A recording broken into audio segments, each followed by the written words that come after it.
I was telling Armando earlier, I have a saying in life that, and I think I might put this as one. I can't figure out what I want on my tombstone, but There's so many options. Hopefully, I don't need to know that anytime soon. But I think I want it to be, it all works out. Yeah.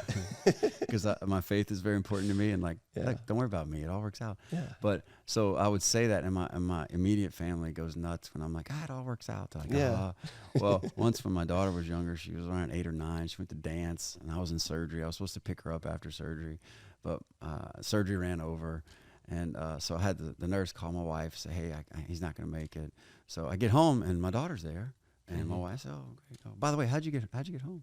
Oh, my grandmother picked me up. And I said, see, it all works out. And my wife goes, no, Craig, for you it all works out. There's a group of us behind the scenes working it out. Yes.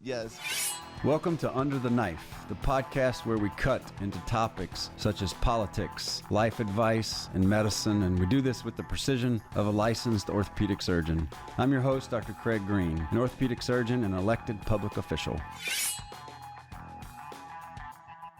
Connor, thanks for being here. Tell me about that ring. Yeah, man. It's the ultimate conversation starter. Yeah. No, this is from the 2013-2014 Outback Bowl year. So I was a walk-on long snapper. Played with Odell, Jarvis, Jeremy Hill, Mettenberger, Lyle Collins, Jeremy Turner. That kind of dates me because I played with Odell Sr. Oh, yeah.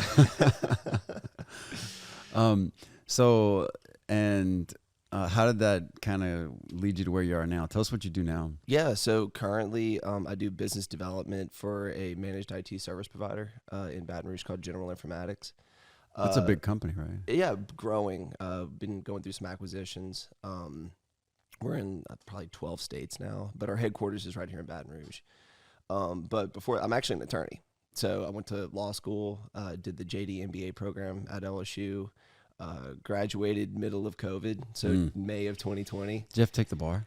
No, I was one of the ones that got the, nice. But I studied for the bar for 2.5 months.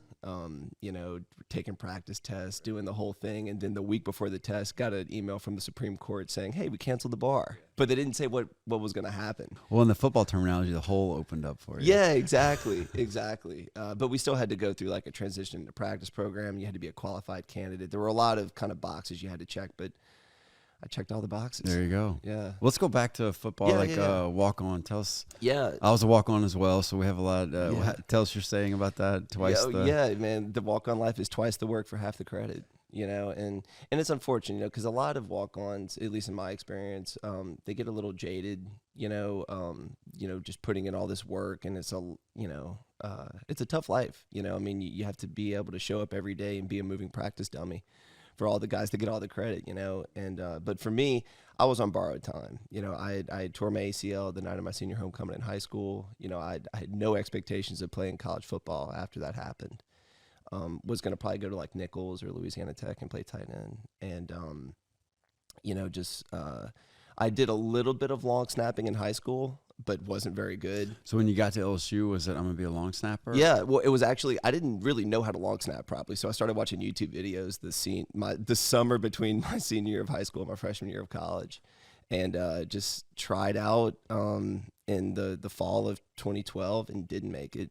But Coach T-Mac, Thomas McGay, who's now the special teams coordinator for the Giants, he said, listen, man, we love your spirit. We love how you want to be on this team. Keep on practicing. Come out again in the spring. And I went back out in the spring and made it. Long snapper, you're kind of like, I was a strong safety, but long snapper, you're kind of like the garbage man. No one really pays attention unless you really mess it up. No one should know who the long snapper is. Yeah, ever. Yeah, because if you know who the long snapper is. But see, I backed up the Farguson brothers. So my first year, I was actually number 3 on the depth chart. It was a guy named Logan Boudreaux was in front of me, but the starter was Reed Ferguson. Reed is now the snapper for the Buffalo Bills. And his younger brother, Blake, who actually was in the LSU MBA program with me, is now the snapper at the Miami Dolphins. So they're like the first family of long snapping. Yeah. And I got to back up both of them, which was cool. Brief story about one of my close friends, a guy named Brian Kinchin. I don't know if you know that name. Yeah, he would come and talk to us. Tell about the Patriots story. Well, and it was a great story. I don't know if the listeners know, but I was doing my pediatric rotation in Houston at the time. And I came home and I see his wife at one of the kids' games. He's like, "Did you hear about Brian? He'd been teaching Bible at a local school, and like his first playoff game, he gets a call from Belichick. Hey, we need you to." So he played like 2 games in the Super Bowl. Yeah. So he calls me the week of the Super Bowl. It's just in Houston. Yeah. And he goes, "Hey, I got an extra ticket." And his Todd, can't you play forever? And we were at the very top, and it was the whole Janet Jackson thing. You know, oh boy, which I didn't see because I was at the very top. Right, yeah. But terrible. Right before the game, he calls me. He's like, "Oh man, I got a problem. I cut my finger." Bad. Yeah, bad. And I'm like, "It's a Super Bowl, and I'm a doctor. I'm not gonna come sew it up. You make sure there's no blood, but you gotta." Yeah, because he didn't want anyone to know. Oh, and guess what? The game ended on a field goal. Oh yeah, that's right. Yeah. And then he wrote a book called A Long Snapper. Yeah, it's unbelievable. It's a spectacular story, and I actually read that book. I think it was after I was already on the team. But I had known that story, and it fit with my whole idea of like unlikely heroes, and it was very unlikely. I'm definitely not the hero by any means, but it was great. It was great to have that opportunity, to go into football ops every day, and every day was a blessing. I definitely didn't, serious imposter syndrome. I was the skinniest, whitest guy on the team, I didn't feel like I deserved to be there, but I made it a point to go out there and work my ass off every single day just to prove that I deserved to be there. Well, I don't know about you, but I didn't know that I shouldn't be there. Yeah. Yeah. I thought, well, why wouldn't I try this? Yeah. There was no reason for me not to at least try to walk on. Because I always wanted to come to LSU. My dream since I was a kid, since I was old enough to want anything, was to play football at LSU. And you did it. And I figured out a way. So I have several of my partners. We were teammates together at LSU. And one of them was Chad Loop, who's a quarterback. Mm-hmm. He's probably one of my closest friends. And another guy was Mike Blanchard. He was a center. Mm-hmm. And he walked on but then earned a scholarship. And then nice. I walked on and earned 7 knee surgeries. And at some point I'm like, okay, this is for selling, not for buying. Jeez. But I would not trade it for anything in the world. No. Because and Chad will pick on me every day. He says, "Oh, how's the walk on doing?" That kind of thing. But I still have friendships to this day, and my son's in a fraternity, and that was my fraternity. Yeah, yeah. And I'll tell you this: I had a friend who he's in charge of the orthopedic surgery program. He's the chairman in Jackson. One day he had to cull 300 applicants, and these are doctors, all of them doctors, down to 30 to interview to select 3. And I said, how do you go from 300 to 30? He said, first thing I look for is that they play college sports. Doesn't matter what kind. Because at a point in life when they they could have done less, they chose to do more. Exactly. And that's 5:30 workouts, 3 a days, meetings, I tell any high school kid who's even a little bit interested in playing college sports, even if it's not at a D1 program, even if you got to go to D2, D3, whatever, do it, because you got 4 or 5 years, and after that you're never going to have another chance, So at least put that out there and at least try to do it. And if it's not for you, you don't have to do it, but just it'll become clear. Oh yeah, for sure. It becomes very, very clear. And look, so I'm the oldest of 3. I have 2 younger brothers. My middle brother, Garrett, played ball at Nichols for 5 years. And then my youngest brother, Cooper, walked on at UL. He's had 4 knee surgeries, and the kid is 25. So, he's really been through it, And, my family have kept orthopedics in business, I'll give you a direct line. Yeah, thanks. Appreciate it. Tim Finney did my knee surgeries. Guy. And his wife, Gina, and my mom were sorority sisters. So I've known Tim for a long time. Well, let's get back to your professional life. Tell me what is your role within your company? Is it, you said, growth and strategic management? Business development. Yeah. So I took this job right out of, really it was during COVID. So there were no law firms hiring during COVID. There was a hiring freeze. I had actually decided to start a startup in the MBA program. I studied entrepreneurship. And so me and my 2 best friends started a startup called Zenith. We did like virtual tours, immersive content production, 360 cameras. During COVID, people couldn't physically go to places. So we're like, hey, we'll shoot virtual tours. Did that for most of 2021, but got married, trying to buy a house, Started trying life. to start a family, and startups it was cool, but you got to eat. Not the most lucrative. And so, then I started kicking around the idea, maybe I'd go work for a law firm, but I still wanted to run my startup. And no law firm is really down with the idea of me having like a side hustle, like a true side hustle. And so, I didn't really know what I wanted to do. This was like mid 2021. And then I met, Don Monistere, who's the CEO of General Informatics. Basically had one conversation with him, and he offered me a job to come do business development, help him grow his business with the understanding that he would help me develop the tool set so that I could then, synergistically grow my business, eventually. And so that's the role I stepped into, was doing business development. Now I still have, I'm still a I'm a licensed attorney. I still kind of have this skill set, but I definitely needed to understand how business development worked to grow my own startup, and to really, just be an additional tool in the tool belt.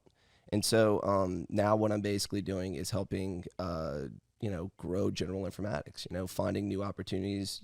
Mostly, what's on the horizon there? Cybersecurity is big. All these businesses. How do you stay one step ahead of the bad guys? Accumulate very smart people that are willing to spend more money than the bad guys. Banks. It seems like a never-ending war. It will never end. It will never end. When we talk about things like AI, that's just going to compound it. Because they have that too. Absolutely. Yeah. And so, it's just about putting forth the resources, creating a team of people, that can leverage these different tool sets. It seems like the important things are vision and problem solving. Yes. Is that pretty much? Yeah. Well, and it's identifying problems. Yeah. Maybe even before. Exactly. Because a lot of times, a company will have a ransomware attack, and then they'll come to me like, "Hey, Connor, we got hacked." I'm like, "Well, it's kind of hard to do a lot about that right now. You need to call the state police and get Secret Service involved. If a ransom attack came from Macedonia, there's not much we can do, but there's a ton that you can do before it. Correct. It's like insurance. People have a hard time gauging what this is actually worth until something bad happens, and then they're willing to spend anything in order to remediate it. So it's finding these businesses that have a lot of risk exposure, banks, law firms, ports, actually in Louisiana, a lot of shipping and logistics, that highly regulated, healthcare, which you have a lot of experience. Absolutely. And we work with a lot of municipalities as well. But there's a tremendous amount of risk out there. And so it's identifying, all right, who can we help the most? And then selling these, it is selling, we're always selling. All of us are always selling ourselves or our business or whatever. And it's selling them on the idea that they need to put forth the money on the front end in order to reduce their risk exposure, and that's how you really stop all the really bad stuff from happening. What's y'all's batting average? Since I've been at GI, I've been there about 2.5 years. In my experience, we haven't had a serious ransomware attack. Exactly, knock on wood. The risk is never zero. Right? One of my favorite professors from business school is a statistics professor, which I was not a statistics guy, and great statistics professors can make you like statistics. Did you go to LSU? No, I went to Yale. Okay. But he's a legendary statistics professor, and we still keep in touch. Oh, awesome. And I can run things by him. But I'll never forget one of the things he shared is like, and it's facetious, but 78.25% of all statistics are made up on the spot.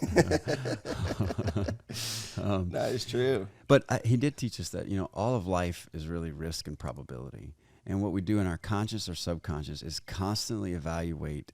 Is it safe to walk across the street? Should I change lanes? Is this the business I want to go into? Yeah. Should I buy this insurance package? Yeah.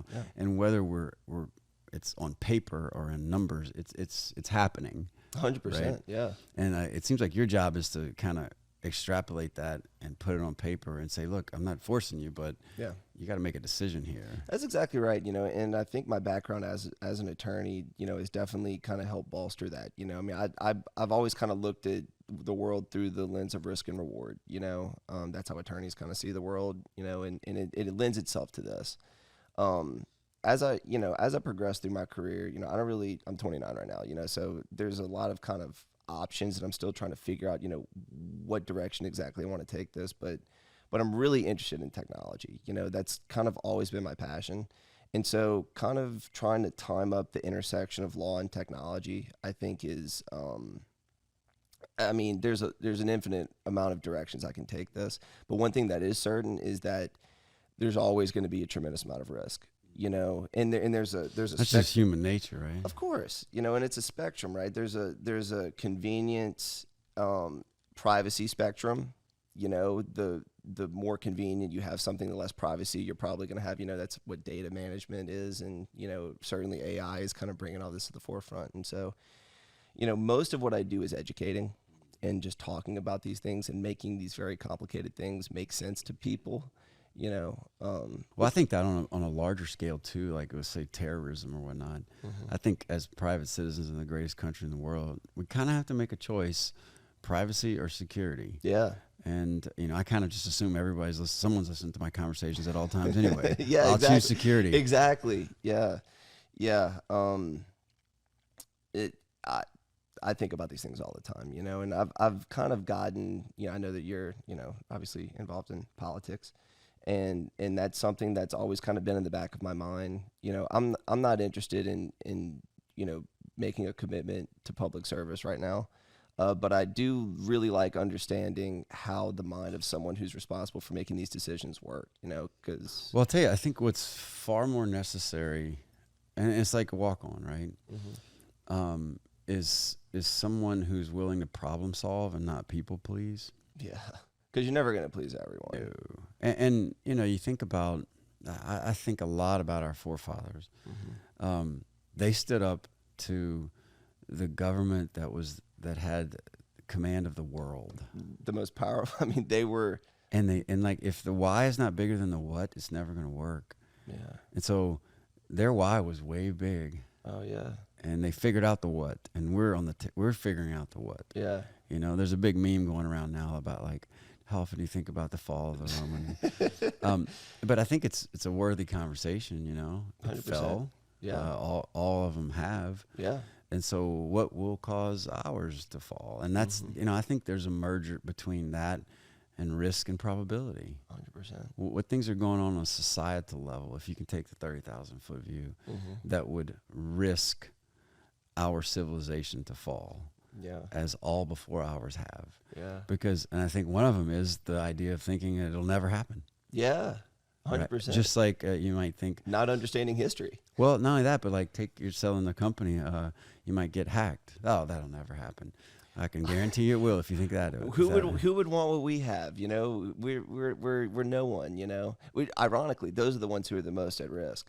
Because the bad guys know that they haven't put forth the money in order to protect themselves, you know. So maybe you have a little bit of money, you know, enough for them to be able to get it from you, but they know that you haven't put in the money on the front. Well, and I'll tell you, I mean, this is all. I think all of this comes from who you are as a person, and then what do you do in your the sphere of influence that you have, and if you're good at that, does that sphere expand?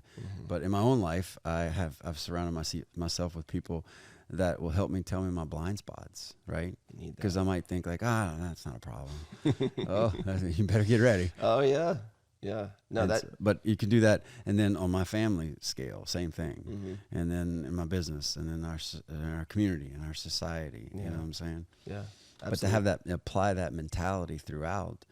But I think in politics, people will see straight through if it's only on the outside, only on the surface to get elected or something like that. It's got to be from within. Yeah, people see straight through inauthenticity. You know, I mean, and I think it's been interesting in this election cycle. And I don't think it's ironic, or I don't think it's just by chance that the candidates I found myself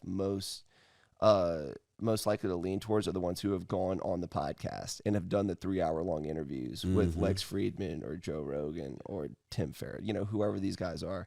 Because you get a chance to cut through all the fakeness that is civil leadership in this country, you know, and you really get a sense of who these people actually are, which is why I was excited to be part of this podcast. Well, look, I wish we could go 3 hours. I mean, I think Pat Bet David does a great job. Very good job. It's the long format that people need to hear more of, because it's it's the 140 character version of clickbait that I think polarizes people so much, right? I mean, it is what is it, like the rage industrial, or there's a word for it. It's like the outrage industrial complex or whatever. It's like, you know, Real thing. Yeah, whatever bleeds leads, and whatever motivates people and gets them most riled up is what you're going to see on cable news. And what I've decided, and look, I encourage everybody to, I mean, you'd be a great public servant at the right time in your life, is just don't make it about you. You know, easier said than done. Well, but I mean, hey, I'm willing to lead in this space, right. and give, and then let people decide based on the alternatives. Yeah, exactly. And one of the things I believe is competition breeds excellence. Exactly. You know, I mean, that's why I'm you know, and I don't want to. I really don't like the idea of people thinking that they don't need a debate, personally, because I believe that debate galvanizes. You know, if you're so confident in what you believe that you don't even feel like you need to argue your point to others that might disagree with you, you know, that's fragility to me. You know, I think that the only way to beat down bad ideas are with good ideas, not by, you know, refusing to acknowledge what blind spots you might have in a public forum.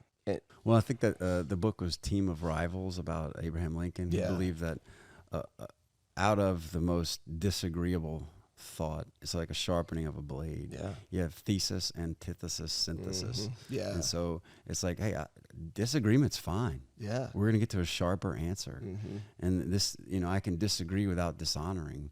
Absolutely. So let's have that discussion. Yeah. Brent, let's have it. Now, if you go for my family, we're going to fight. Right, yeah, exactly. No, it's true. Let's keep it on the idea and right, yeah. And how can we get better? Yeah, and you know, don't go after the person, go after, or don't, wait, what is it? Don't go after the person, go after the idea. Yeah, and like one of the things I was talking about our earlier guest is I think we should have an idea meritocracy. Yeah, yeah. No, and that, in theory, that's what democracy is supposed to be, you know, but it's been captured by so many, you know, special interests and egos and people who want to make it all about them. And, you know, there's a lot of things that have kind of muddied the waters of what I think the founding fathers really wanted this to be. You know, a lot of them didn't want a party system. Right. Well, know? I think, George Washington gave two pieces of advice. First of all, he's what a hero, because they offered him to be the king and he said no. So who says no to power? Might be the greatest single decision in the history of the world. Well, and how many men can say no to that?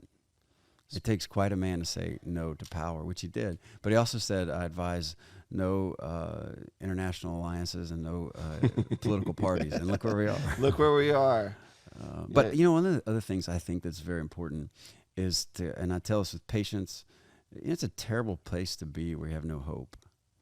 Whether it's a medical condition, your own life, or in a society. And like, look, my heart goes out to the conflict that's going on in the Middle East right now, because there's a lot of people. I mean, you and I have never woken up to bombs going off, and there's people that wake up to that every day. Hopelessness, man. Yeah, and so what I try to display and live in an overflow manner is hope.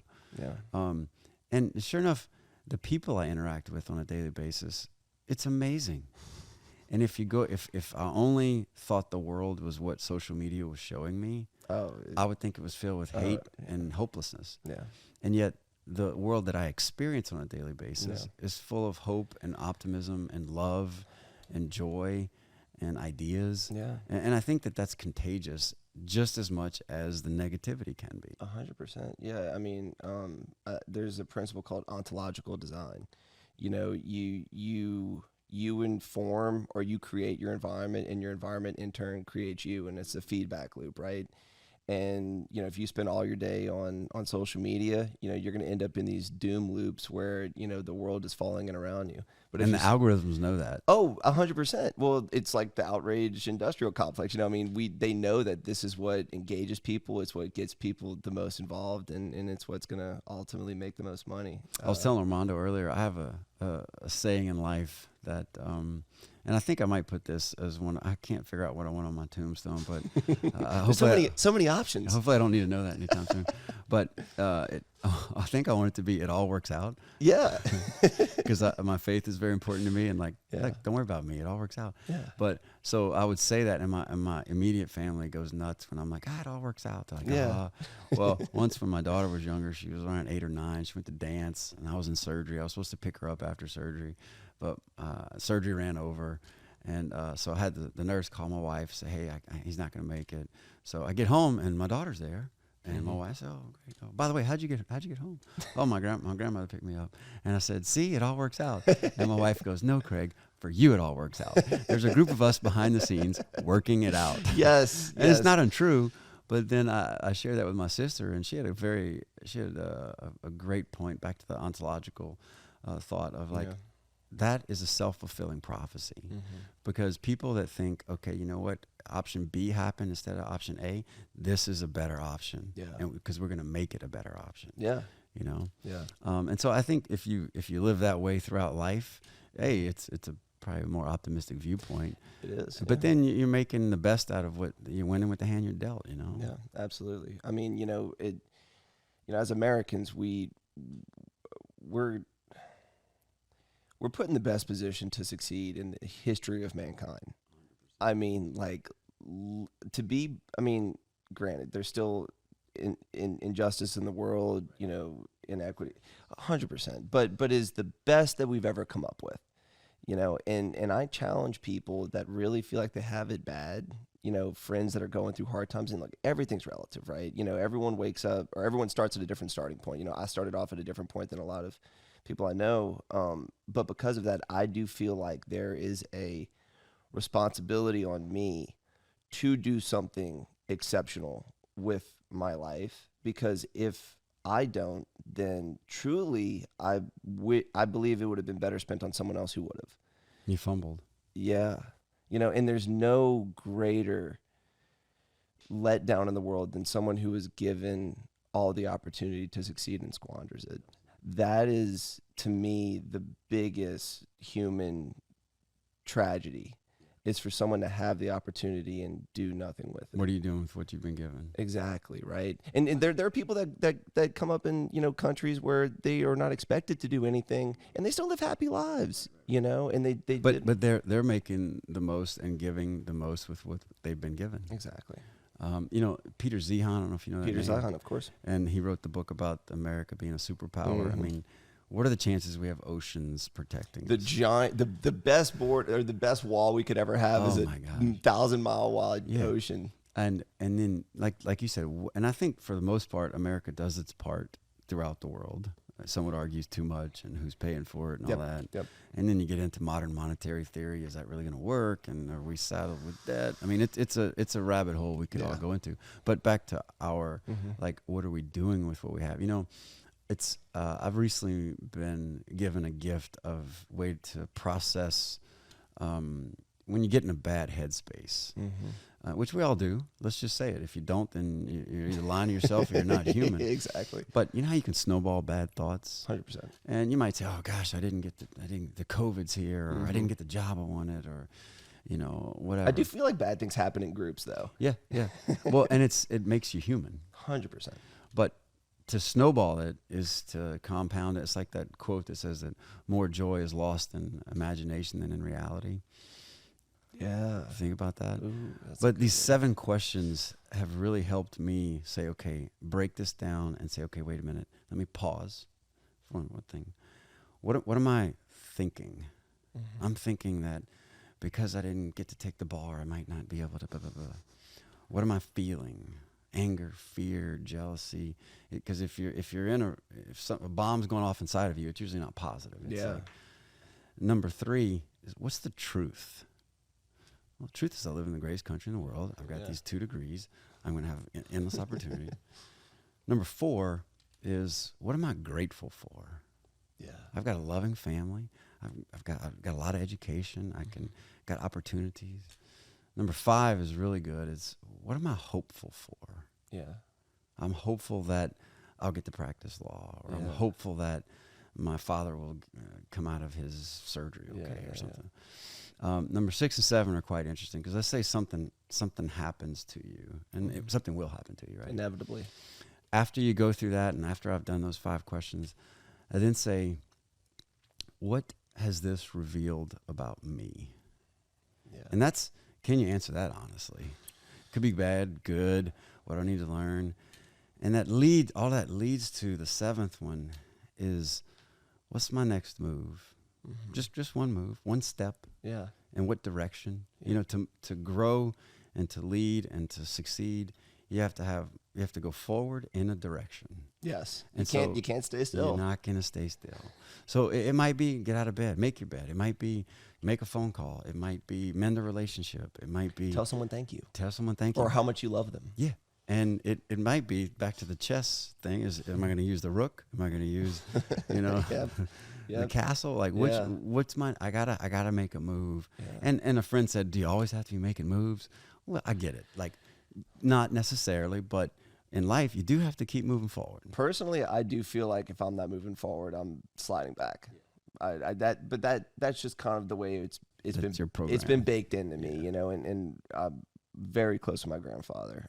He's my role model, mentor, best friend, you know, entrepreneur, businessman, philanthropist. I mean, just everything I could ever want out of a role model. And from a very young age, you know, I kind of saw the opportunities that, you know, that he busted his tail over the course of his life to provide to my parents and then to me and my siblings. And, you know, that's what's ultimately driving me forward and giving me this context that I sort of go through life with.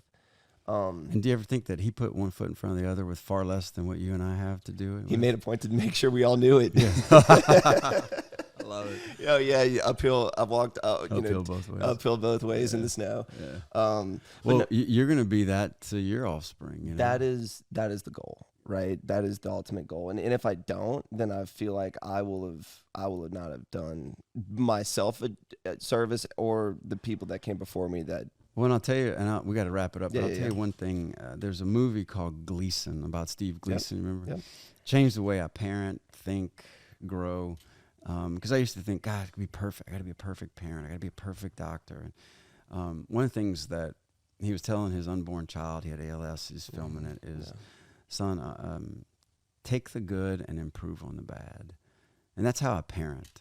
Yeah. And I think that's how I should practice medicine. And that's actually I think how I should do politics. Yeah. It's like, can I, like, this is amazing. Mm-hmm. This could be better. Yeah. And there's nothing that would be more honoring to me than if my offspring did that.